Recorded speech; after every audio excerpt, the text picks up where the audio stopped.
name is Jay Holcomb, and I'm the director of this organization, International Bird Rescue Research Center. We're here working in partnership with Tri-State Bird Rescue Research, Inc., and this is Dr. Erica Miller, the lead veterinarian for the response here. We haven't received any more live birds since these two we have. We have a northern gannet, bird number one, that came in days ago. And then we have a brown pelican that's outside. This is a bird that was found 3 or 4 days ago, and it's been in the news and been here. It's been washed. It's living out in the pool outside at this time. They're both doing very well. We have 4 centers set up. This one, here in Fort Jackson, and each center can handle probably around 200 birds, maybe more. We have plans to expand if needed, but that's roughly how we are setting them up. The other one is in Theodore, Alabama, which is by Mobile, and then Pensacola, right, Mississippi, or Pensacola's Florida. Sorry, and I don't know where the Mississippi went into that. I think it might have ended up in Biloxi. In Biloxi, Mississippi. We have a team of 10 people today out in this area, meaning way out in the Mississippi River, out in the Delta, where by the Breton National Wildlife Refuge, and all these wildlife areas looking at birds today. So, as far as we know, that we don't have any reports of anything they found other than healthy birds, and they're looking for oiled birds, so they're out there right now. So, that's that. Yesterday, we did receive 2 dead birds in, and they were both northern gannets. One was oiled, and they were found at, how do you say that? Gosher Island, which is out there. The other one was a gannet that came in with it, a dead one, but it had injuries, so it was not oiled. It died of some other reason. So there have been a few deaths, so we know it. And like I said, that's kind of we set up these pens we just wanted to be really prepared for pelicans if we get a bunch or any other birds. But you can see they're very simple design, and we can handle, each one can keep up to 10 pelicans in it or so if we wanted before they got washed and rehabilitated. So that's kind of why we decided to stand here to show these to you today. Very simple design, just wood and netting. Real simple. So now you can ask questions if you'd like, and then we'll, after we're done, we'll go out with the birds. Yes? Tom McPhee with the World Animal Awareness Society. Hi. Hi, good afternoon. Do you have any estimation what we're looking at between now and when this potential crisis is over? Well, that would, really be speculation. And yes, and I'm asking you to speculate. Yeah, I know you are. Of course you are. Everybody is. No, I don't. So here's what we say to people, and just because I think it's the fairest comment I can make and look at you in the eye and feel like I'm telling the truth, there's potential for a massive impact, and there's potential for not so. If they're able to clean the oil up and it still stays offshore, it could lessen the impact. So it's going to go either way, and it's all dependent on the tides and the winds. That's it. I mean, that's what it really comes down to. And we expected to see a lot more impact at this point with that storm that came through 3 or 4 days ago, but we haven't seen it, so we're really happy about that. We're still looking, and the great thing about all this is we're just being really prepared. It's preparing for the worst, hoping for the best. Do you have an area of focus? Are you looking specifically at birds, or are you looking at all wildlife? Good question. Yeah, we are specifically looking at birds. If we notice sea turtles are vulnerable, or marine mammals that could be impacted, then we report those to the National Marine Fisheries and U.S. Fish and Wildlife Service, who are together working with those species.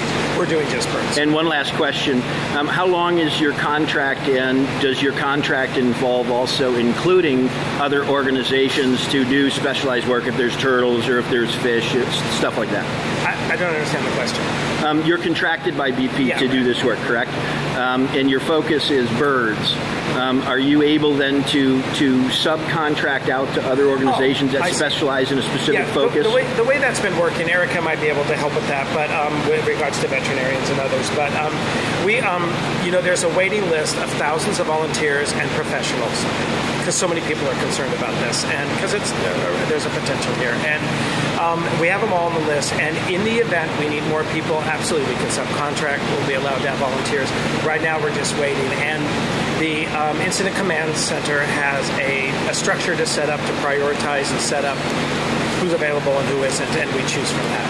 And one of the we want everybody involved, but it's reality you can't. But we also are really sensitive to the local people, and we want them involved. This is the environment they live in, and they went through Katrina so many years ago and all that, so they're quite concerned, and so we include them as best we can, and then everybody else.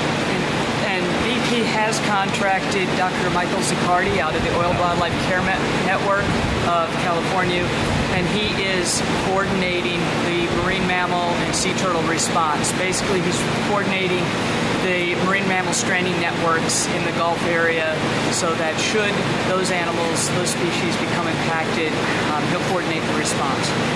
I was wondering what happens in a bird. I'm sorry, I don't know. What happens in a bird that is exposed to oil? What happens with feathers? What happens with his body?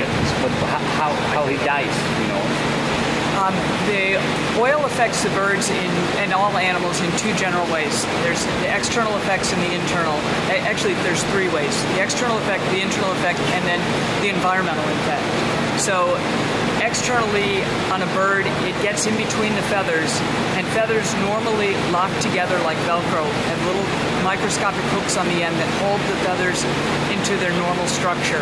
And when the oil gets in there, it's slippery, the feathers can no longer interlock, and they lose their waterproofing. That means they're not able to stay afloat in the water, and they're not able to thermoregulate. The seawater then seeps through the feathers and can get them very chilled, or if they're out on land or if they're wet on their backs in the sun, they can overheat. So those are the external. Internal, it can also cause some almost like burns on the skin. We don't really expect that with this type of oil. With the internal effects, the worst is affecting the mucous membranes of the intestinal tract, the stomach. It can also affect the eyes a bit, and then if it's absorbed systemically, it can have some damage on the kidney, the liver, and other internal organs, which is why we hope to try to capture them as soon as they're oiled and kind of counteract those effects. This happens fast? It's the longer they're exposed, the worse the internal damage. With this oil, it's not as toxic as some of the other oils we've worked with in the past, so we have a little bit bigger window of time to get them from the internal effects. Externally, they could get wet in the sink or not. I'm also asking to speculate, but since these are the situations that may happen in birds, is there any chance that lots of birds are dying offshore and not having a chance to get inland, and that's the case that we don't notice them? It's always a possibility. We haven't been offshore. I don't know what the environment's like. Most of the birds we're concerned about potentially becoming impacted are nesting and feeding near shorelines. So we don't expect there to be a large number of birds out where the oil is, which is why we're so concerned about the oil washing ashore. And from what we've seen and heard, BP is doing everything they can to stop that from happening. So one thing, I want to say something else about that. This environment here, most of the birds are around the coast, the shore, the coastline. But there are some that feed further out. These gannets, they'll go way out to sea, actually hundreds of miles if need be, to look for food. The original gannet that was actually found by a cleanup crew floating in the water, and it swam to the boat because it was covered in oil. If they didn't find it, it would have died. So there probably are some, but the good thing is this time of year, there aren't a lot of those species here. There's some, because we found 2 gannets already, so we know there's 2, so there's probably some, but how many could be dead? We do this for many years, so I forgot to mention, between our organizations, we've done almost 400 oil spills, including the Exxon Valdez and the big treasure oil spill in South Africa, where we worked together, and there were 20,000 penguins. So we've done big and small oil spills, and to answer your question, yes,